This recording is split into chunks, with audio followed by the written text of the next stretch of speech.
내일로 예정된 일본 후쿠시마 오염 처리수 방류 건으로 민주당이 그야말로 방방방 뛰고 있는 가운데 굉장히 신비한 장면들이 목격되고 있습니다. 일본 후쿠시마 오염수 방류 반대를 위해 단식 농성에 나섰던 더불어민주당 의원들이 단식 농성 이후 단 한 명도 구급차나 병원에 실려간 것을 보지 못했다는 것인데요.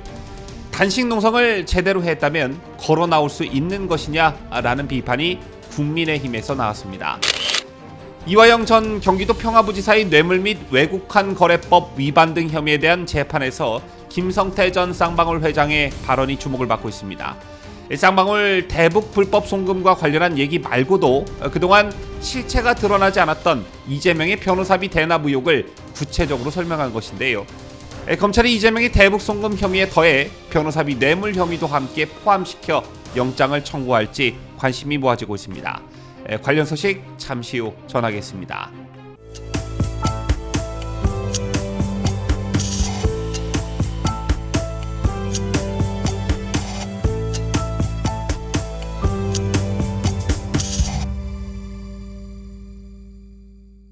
시청자 여러분 안녕하십니까? 뉴스데일리 베스트 민앵커입니다.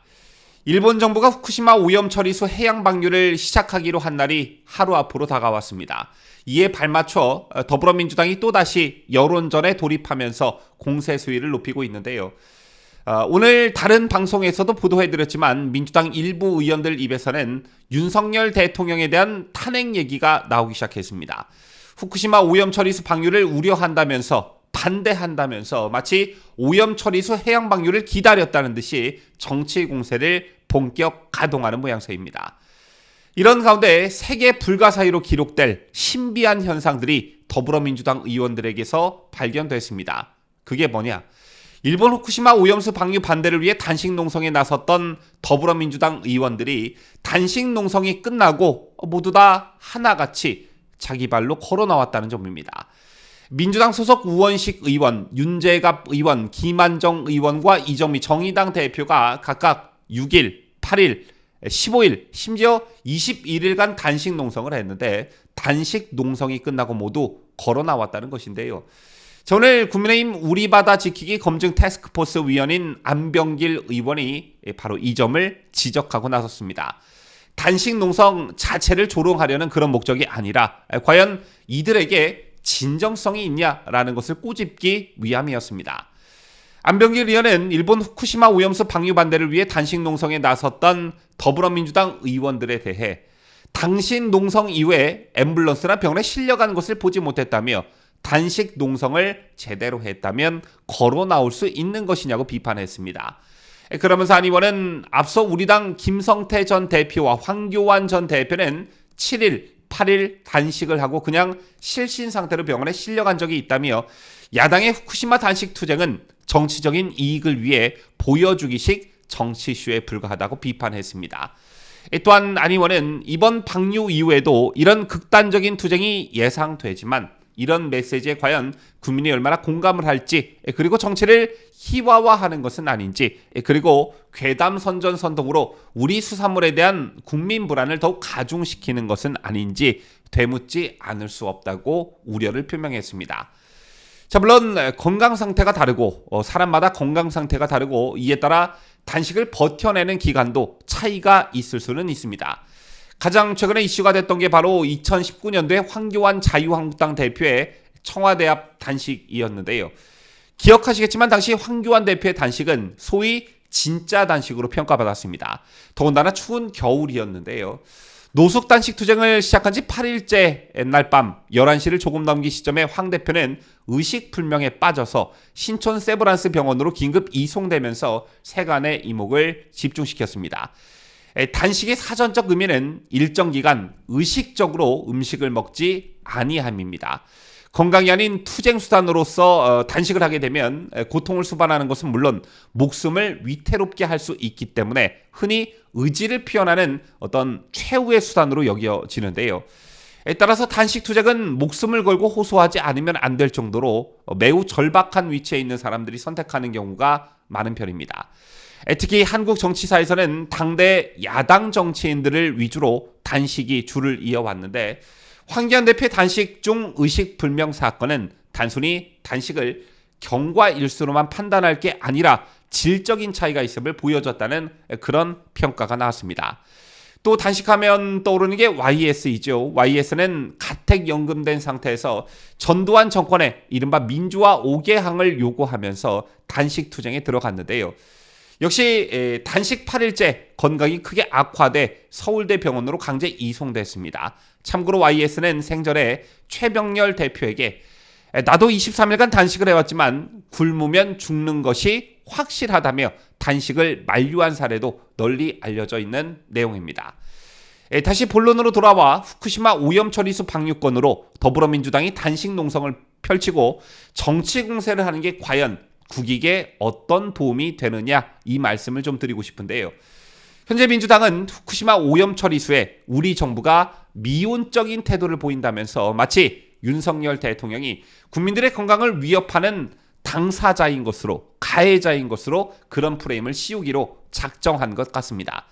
자, 마치 뇌송송 구멍탁 광우병 때처럼 말이죠. 그런데 정작 국민의 건강 운운하며 공포 정치를 하고 있는 게 어느 세력인지 국민 여러분께서 잘 아셔야 한다는 말씀을 간곡히 드리고 싶습니다.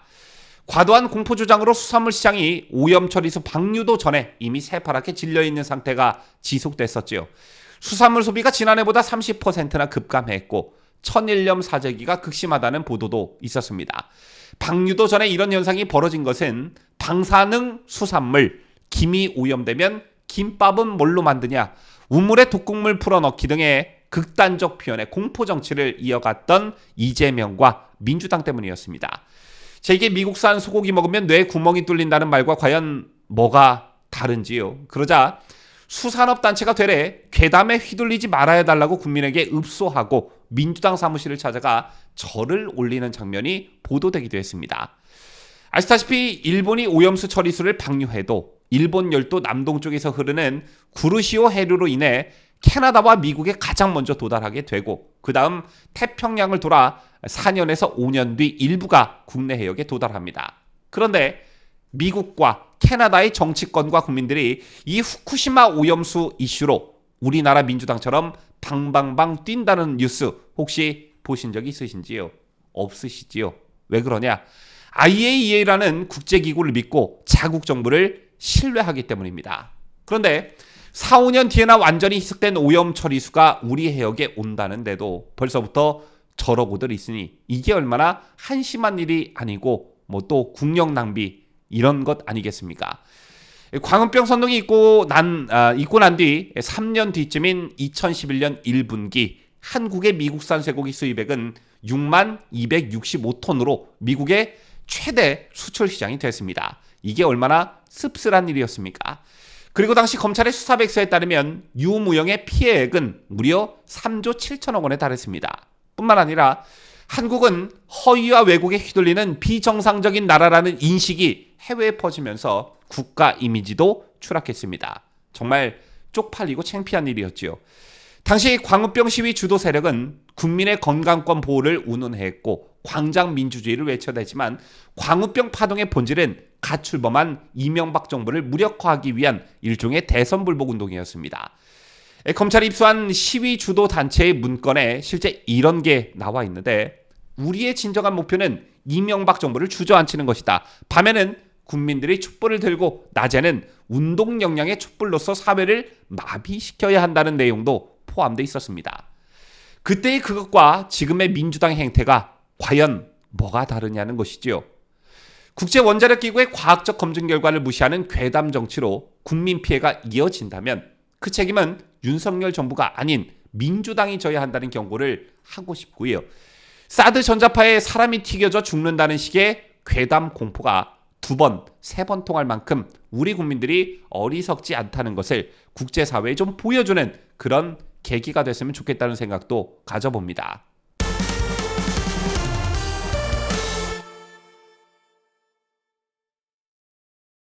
자, 다음 소식입니다. 어제 다수 언론의 관심은 수원지법으로 쏠렸습니다. 세간의 관심을 받았던 이화영 전 경기도 평화부지사의 재판이 열렸기 때문인데요. 당초 다수의 언론은 이날 재판에서 이화영의 입에 주목을 했지만 결국 주목을 받은 건 김성태 전 쌍방울 회장이었습니다. 새날 재판에 나온 김성태 전 회장은 이재명 민주당 대표와 관련한 두 가지 중요한 범죄 혐의를 증언했는데요. 첫째는 이재명 대표의 방북 추진을 위한 쌍방울 그룹 대북 불법 송금 과정에 이재명 대표도 개입돼 있다는 것, 이거 한 가지 하고요. 둘째는 그동안 실체가 드러나지 않았던 이재명의 변호사비 대납 의혹과 관련한 것들이었습니다. 두 가지 모두 이재명에게 큰 타격을 입힐 수 있는 그런 것들이었는데, 자, 먼저 김성태 전 회장이 왜 이렇게 돌변을 했느냐, 이재명에게 왜 이렇게 저돌적인 모습을 보이고 있는 것인가, 그 심리 상태를 좀 들여다볼 필요가 있을 듯합니다. 자, 물론 자신의 형량을 줄이기 위한 전략적 판단 차원도 있지만 인간으로서의 어떤 배신감이 크게 작용하고 있는 듯 보여지는데요. 지난달 이재명은 자신의 페이스북에 김성태 전 쌍방울 회장은 노상강도인데 검찰이 경범죄로 봐주기 기소했다는 취지의 글을 올린 바 있습니다. 쌍방울 그룹의 대북 송금 사건을 수사 중인 검찰이 김 전 회장을 외환관리법 위반 혐의를 적용해 기소한 것을 두고 노상강도를 경범죄로 기소한 이상한 검찰이라고 비판한 것인데요. 제 같은 이재명의 글을 두고 김 전 회장이 옥중 편지를 통해 울분을 토해내는 일도 있었지요. 내가 후원했던 정당이 어떻게 나를 노상강도 취급할 수 있느냐라는 내용이었습니다. 이재명은 그동안 자신의 혐의를 강력하게 부인하면서도 자신이 개입됐다는 진술을 한 김성태 전 회장에 대한 언급은 자제해왔습니다.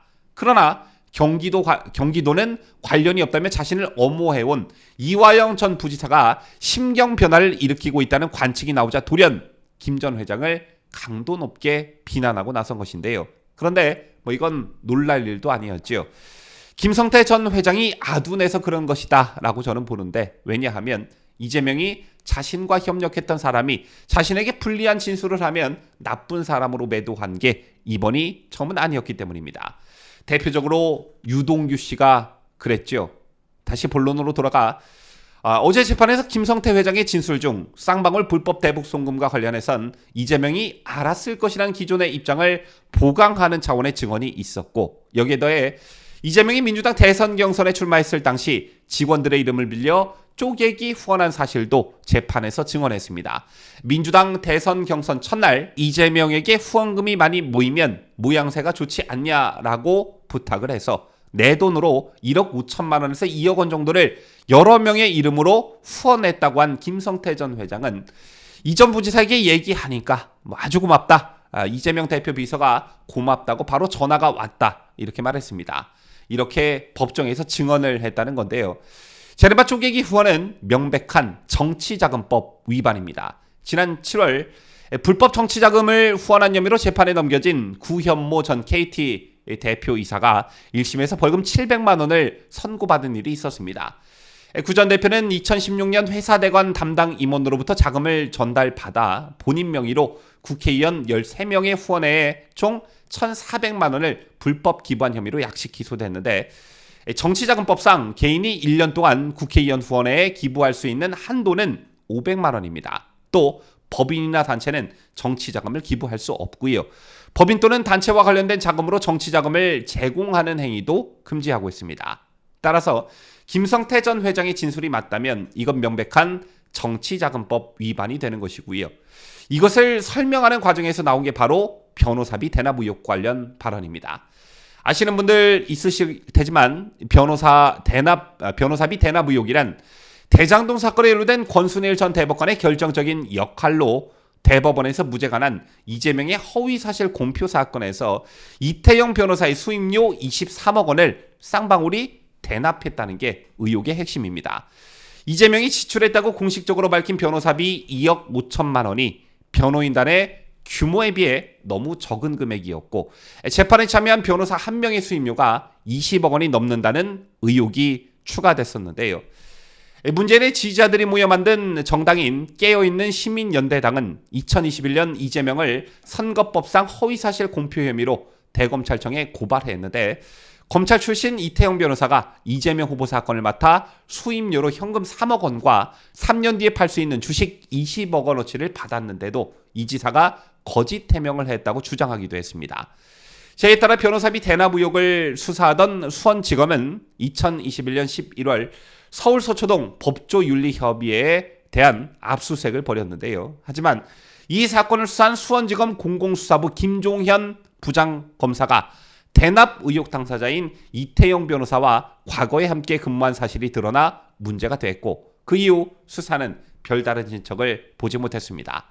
자, 그러다 김성태 전 회장이 체포되면서 입국하게 되면서 이 사건의 실체가 과연 밝혀질 수 있냐라는 관측과 기대가 나왔지만 그동안 아무런 소식이 없었던 것인데요.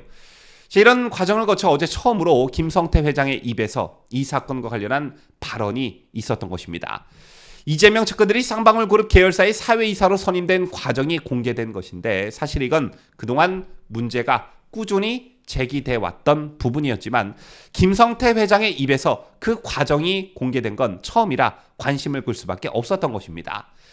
이재명이 친형 정신병원 강제 입원 의혹으로 재판을 받을 당시 변호인단에 합류했고, 대선 캠프 법률지원단장을 지낸 이태영 변호사와 경기도 고문 변호사 등을 지낸 나승철 변호사는 쌍방울그룹 계열사인 비비안과 나노스의 사회이사를 지냈습니다. 여기서 등장하는 이태영 변호사가 바로 쌍방울이 이재명 대표의 변호사비를 대납해줬다는 의혹의 중심에 서 있는 그런 인물인데요.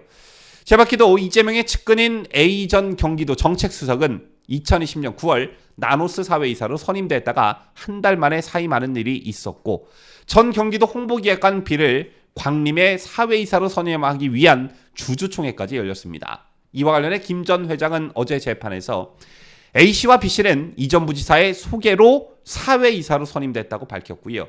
검찰이 경기도와의 어떤 관계성을 높이고 이재명 지사의 측근이라서 사회이사로 영입한 것이냐고 묻자 김 전 회장은 그렇다고 답했습니다.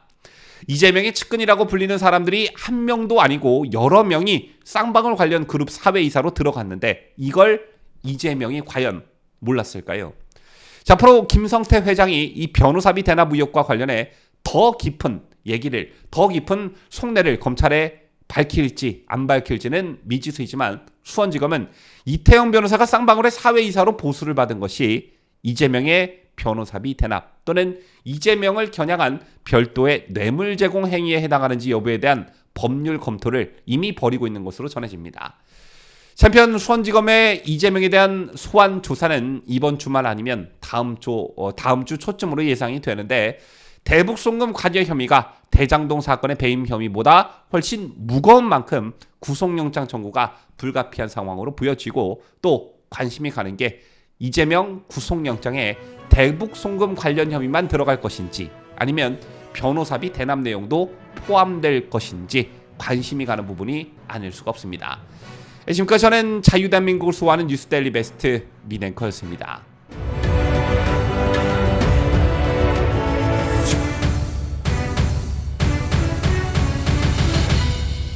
함께해요. 뉴스데일리 베스트.